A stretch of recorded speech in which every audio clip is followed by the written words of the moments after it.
E aí galera, meu nome é Marcos, sou estudante de Biologia, pesquisador e futuro botânico, e hoje eu estou aqui para dar continuidade no último vídeo, onde eu expliquei os fatores que determinam a vida, sendo esses fatores a capacidade de autorregulação e de autorreplicação dos organismos, ou simplificando tudo, a capacidade deles de fazer metabolismo e de se reproduzir, e de que eles fazem isso a partir do código DNA, e sendo esse código o principal fator que determina a vida.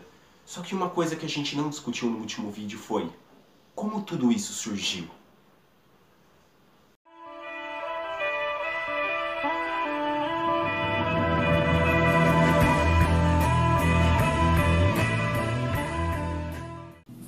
É importante a gente começar esse vídeo falando sobre o contexto social, de que a população humana durante muito tempo entendeu o surgimento da vida de uma forma totalmente errônea, e que essa forma que era usada para explicar o surgimento da vida é chamada de geração espontânea, ou a biogênese, que nada mais se trata do que o fenômeno de surgimento de vida a partir de matéria inanimada.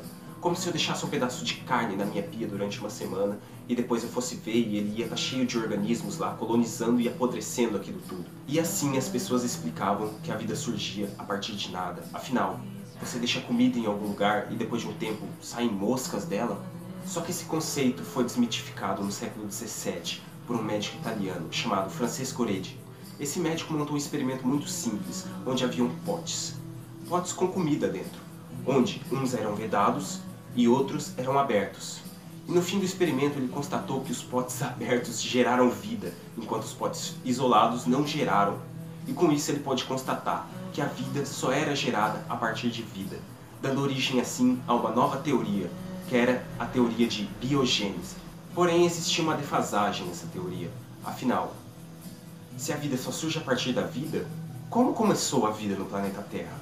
E assim foi levantada a hipótese de panspermia, sendo uma hipótese que alegava que a vida não havia surgido no planeta Terra, mas sim que ela havia vindo de fora, a partir de algum meteorito colonizado que entrou na atmosfera, ou até mesmo alguma forma de vida muito inteligente que tenha semeado alguma fonte vital aqui que se desenvolveu e evoluiu até se tornar tudo que nós vemos hoje. Porém, nunca foi achado no planeta Terra nenhum indício de que a panspermia realmente aconteceu, muito menos algum tipo de prova. E assim os cientistas, não satisfeitos com a sua falta de conhecimento, ainda buscavam uma teoria que fosse bem aceita para explicar o surgimento da vida. Porém, para entender como a vida surgiu, a gente vai ter que dar uma voltada no último vídeo, onde eu disse que o principal fator para a vida era o código DNA, e que esse não passava de um código de interpretação para a base de dados. Mas afinal, para que servem esses dados?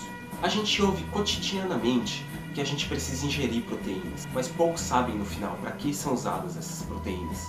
E é importante a gente entender que as proteínas têm um papel fundamental em qualquer organismo, tendo a responsabilidade de construir, regular, manter ou até mesmo defender esses organismos. Como no caso da queratina, que reveste a nossa epiderme, ou até mesmo da hemoglobina, que carrega as moléculas de oxigênio pelo nosso sangue.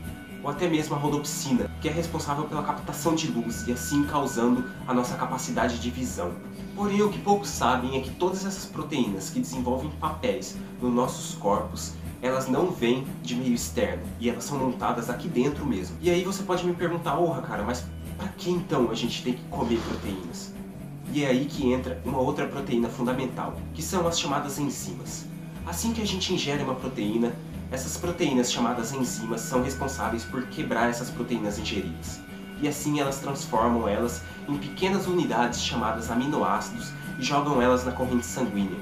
Assim, a partir do código de DNA, nós podemos montar esses aminoácidos de formas diferentes. E cada diferença na montagem desses aminoácidos ocasiona numa proteína de função diferente, que vai ter um papel único dentro de um organismo. Só que aí você me pergunta de novo, poxa cara, a gente até agora estava no surgimento da vida e agora a gente está falando de proteína.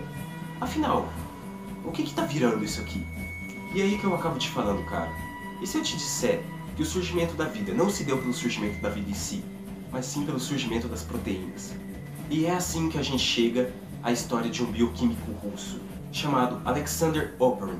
E Oparin levantou a hipótese de que compostos orgânicos como aminoácidos ou até mesmo carboidratos que só são montados dentro de organismos vivos também poderiam ser montados sem a presença de vida.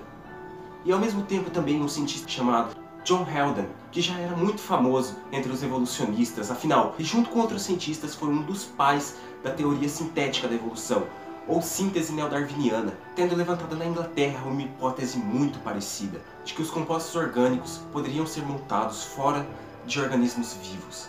E isso foi chamado de origem química da vida, ou evolução química, se a gente preferir. E a evolução química pode ser separada de forma simples em 3 passos. No primeiro desses passos, a gente acaba imaginando uma atmosfera primitiva, com muitas descargas elétricas e muita radiação solar, onde podem ser montados compostos orgânicos simples. No segundo passo, onde era dado o surgimento de componentes que tinham existido.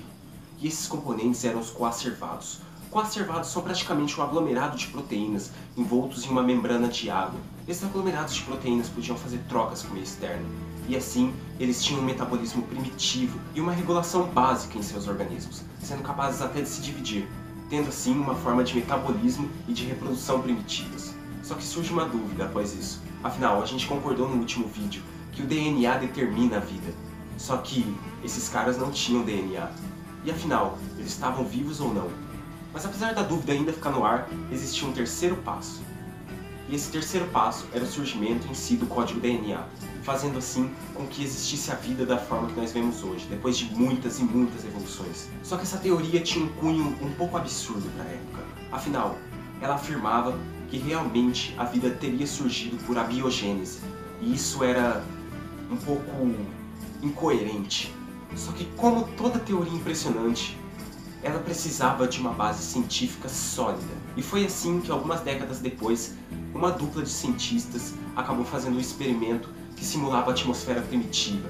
E esse experimento acabou mudando a história da ciência biológica e também do entendimento acerca do surgimento da vida. E esses 2 cientistas eram Stanley Miller e Harold Urey. Miller e Urey praticamente montaram um experimento, onde existia um balão com fundo chato. E nesse balão era aquecida a água, até que ela virasse vapor. Assim ela passava por uma canaleta, e logo depois ela passava por um recipiente, onde tinha amônia, metano e hidrogênio. Ali nesse recipiente eram injetadas diversas descargas elétricas, simulando dessa forma o ambiente da atmosfera primitiva. E depois essa água era resfriada e deixada numa canaleta de armazenamento no fundo do sistema. Após uma semana, Miller coletou essas amostras e encontrou compostos incríveis ali, que não tinham no sistema original. E entre esses compostos ele acabou encontrando cianeto, formaldeído, mas isso não era nem perto da coisa mais impressionante que ele poderia encontrar. Pois ele encontrou grupos de aminoácidos ali também, e não só isso, mas também bases nitrogenadas, assim como as do nosso DNA. E assim ele provou como verdadeira a hipótese de Oberyn Helden, provando assim também que a vida teria surgido por abiogênese. Só que esse não era um processo tão simples quanto que era entendido na Idade Média, por exemplo. Esse era um processo muito raro e praticamente impossível de acontecer nas condições da atmosfera terrestre atual. Além de demorar milhões de anos para ter uma evolução significativa e bilhões para que a vida pudesse ser da forma como vemos hoje. E foi assim, nesse ambiente tão inóspito, onde poucas criaturas atuais seriam capazes de sobreviver, que surgiu a vida. Sendo esse o acaso mais importante para nós em toda a história do planeta. Muito obrigado a todos e até a próxima.